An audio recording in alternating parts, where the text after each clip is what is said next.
A'udzubillahiminasyaitonirrajim. Bismillahirrahmanirrahim. Teman-teman, kali ini saya memiliki pembahasan masih lagi-lagi mengenai si Syaiful Karim, di mana si Syaiful Karim ini banyak sekali kenyelewengannya. Bahkan saya curiga dan menduga kalau Syaiful Karim ini bukan seorang muslim yang tulen, melainkan dia punya visi dan misi mengenai apa yang dia statementkan di ruang publik, terkhusus di media sosial ini. Karena apa? Selama saya menyimak cara dia membaca Al-Quran, membaca terjemahannya, menafsirkan, mengartikan, itu tidak jauh berbeda dengan pendeta Yasin. Ya, ada pendeta Yasin yang ini nih fotonya. Dia juga sama halnya seperti ini. Dia mengaku seorang muslim dulunya, lalu masuk ke dalam Islam. Sama Syaiful Ibrahim juga begitu. Dan sekarang ini, Syaiful Karim ini nambah satu lagi. Ya, tapi ini masih dugaan, teman-teman. Kemungkinan karena cara baca dia, cara menafsirkan dia sembarangan, dan terkesan menyimpang dari tafsir-tafsir ulama, dari beberapa kesepakatan ulama dari seluruh dunia. Dia menafsirkan dengan caranya sendiri. Siapa gurunya? Mengaku keluar dari ratusan pondok pesantren, tetapi pemahamannya seperti orang yang tidak pernah belajar di pesantren. Saya bisa membedakan bagaimana orang yang benar-benar belajar dan orang yang tidak belajar. Seperti ini, ya. Dia mencoba untuk masuk ke dalam Islam, faham-faham Islam, lalu dia merombak-rombak di dalamnya. Semoga saja cepat atau lambat Allah Subhanahu wa taala memberikan petunjuk kepada kita semua kalau orang ini sebenarnya bukan seorang muslim yang sejati. Dan dugaan saya masih sangat kuat kalau dia non-muslim yang berpura-pura masuk Islam. Karena ini apa? Sempat terjadi dari zaman dahulu. Seperti Abu Lu'lu'ah, Abdullah bin Sabah, dan banyak sekali tokoh-tokoh agama-agama Yahudi yang masuk ke dalam Islam, tetapi dia sejatinya ingin merusak Islam dari dalam. Baik, dan di sini satu video yang ingin saya reaction, yang dimana si Syaiful Karim ini memberikan pernyataan kalau memakan darah itu tidak haram, tetapi ada penyebabnya kenapa dia bisa haram. Coba langsung kita ke video.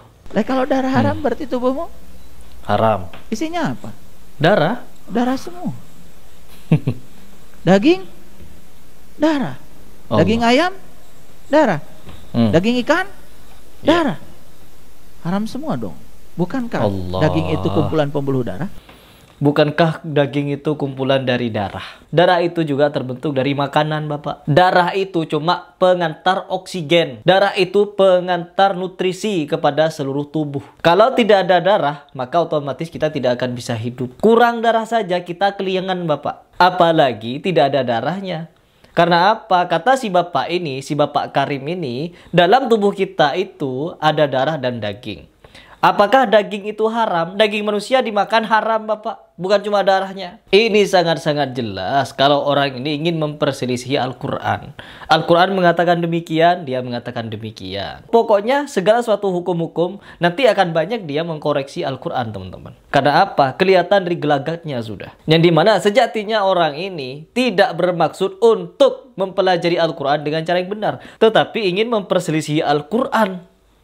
Ya? Itu tujuan dia yang sebenarnya. Perihal darah saja dia begini caranya. Ya, kalau berbicara tentang halal haram, darah itu terbuat dari apa? Apakah makanan ini bisa jadi darah? Ataukah darah itu terbentuk dengan sendirinya? Daging dari mana? Kotoran, Bapak. Kotoran itu terbuat dari nasi yang kita makan. Ya, apakah nasi haram? Tidak, Bapak. Kecuali nasinya hasil nyuri, baru haram.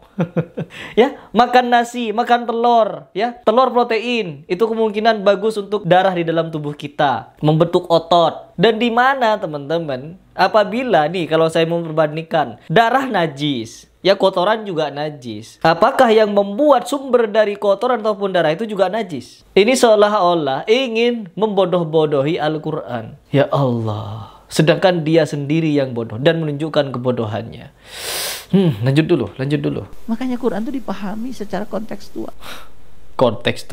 Makanya Al-Quran itu dipahami secara kontekstual. Gak perlu dipelajari bagaimana maknanya sejatinya. Makanya Al-Quran itu gak perlu ditafsir, gak perlu dipelajari, gak perlu ikut ulama sudah. Setiap kita baca langsung pahami. Saya sendiri ketika baca Al-Quran tidak menafsirkan sendiri, teman-teman. Saya belajar Al-Quran tidak menafsirkan dengan kepala saya sendiri, tapi saya melihat tafsir-tafsir ulama. Ada juga orang yang katanya ahli tafsir seperti Buya Syakur. Buya Syakur itu katanya orang ahli tafsir, ya, profesor, doktor. Tetapi ketika dia menafsirkan Buah Khuldi, itu ngalur ngidul kemana-mana. Ya Allah, ketika saya membahas itu, ada komentar di bawah, wah Anda ilmunya belum sampai, nggak pantas mengkoreksi Profesor Dr. Buya Syakur. Ya Allah, Padahal Adam dan Hawa yang menikahkan itu Allah Subhanahu wa taala. Saksinya siapa? Malaikat. Tiba-tiba katanya buah khuldi itu bukan khuldi yang dimakan, tetapi zina katanya, berzina. Ente kira Pak Syakur, Adam dan Hawa itu masih pacaran di akhirat? Ini orang seperti Buya Syakur saja masih bisa meleset tafsirnya, apalagi seperti ini. Oke, selesaikan dulu teman-teman. Kalau di Quran dikatakan darah itu haram, yang haram itu apa? Pertumpahan darahnya. Pertumpahan darahnya yang haram teman-teman. Oke, jadi bukan darah yang haram ya, pertumpahan darah. Kemarin Bapak ketika mau menyembelih hewan dilarang, Anda melarang menyebut Allah di situ. Gak boleh, gak usah menyebut basmalah, langsung sembelih saja. Allahu Akbar. Itu pertumpahan darah. Apakah haram itu menyembelih binatang? Hampura ayam, sembelih, gak usah nyebut bismillah. Itu pertumpahan darah itu, menumpahkan darah ayam. Haram itu. Ya Allah, ini orang bener-bener dungu tapi sok berbicara agama. Sok mau memahami agama. Di sini teman-teman, kita berbicara agama itu bukan masalah dia mondok berapa tahun, sudah keluar dari pondok berapa, gurunya bagaimana, begini. No, Panji Gumilang dari Gontor, Buya Syakur profesor doktor. Ini juga gak tahu nih titelnya apa, tiba-tiba jadi kiai. Banyak orang-orang yang bertitel, tapi pemahamannya salbut. Kata orang Madura, salbut. Berbicara agama bukan masalah kita berpendidikan di mana, tetapi sebagaimana kita memahami agama tersebut, memahami dengan baik dan benar. Itu ini Kiai Cap kentut ini orang ini. Lanjut dulu. Kalau darah itu keluar tertumpah karena disakiti, itu yang haram. Allah. Komen pukul-pukulan sampai keluar darah itu haram. Iya, paham, itu juga haram, bener. Darahnya sendiri ya tidak haram, bagaimana darah? Allah. Ya Allah. Ini termasuk orang yang memiliki pemahaman yang sejatinya tidak ada dalam pemahaman Islam.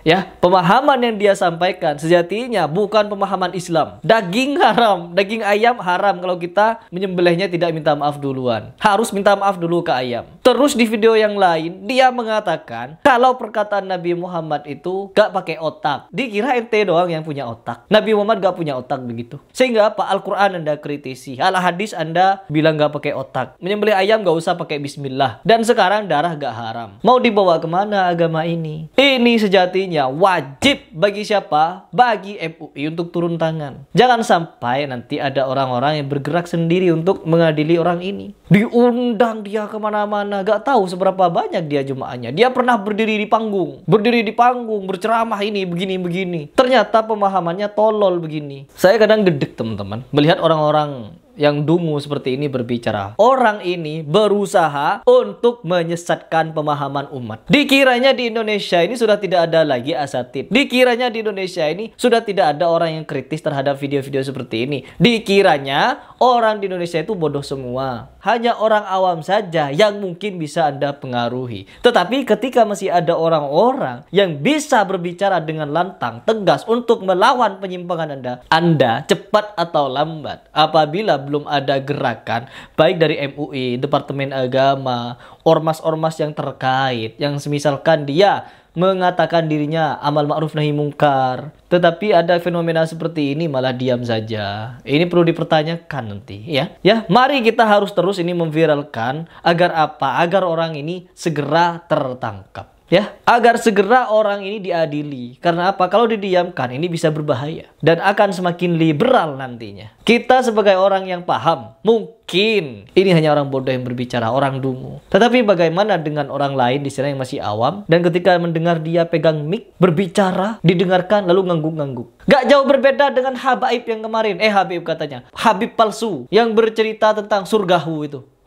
Jemaahnya diem dan di video, malah diundang kemana-mana. Akhirnya apa? Ketahuan kalau dia Habib palsu. Ya, saya gak mau bicara tentang Habib-Habib palsu. Karena Habib yang asli pun oknum-oknumnya banyak yang ngaco. Na'udzubillah min dzalik. Dan ini saya masih curiga dan saya akan meneliti. Apakah benar dia seorang muslim yang sungguhnya atau dia hanya misionaris yang menyamar sebagai orang muslim.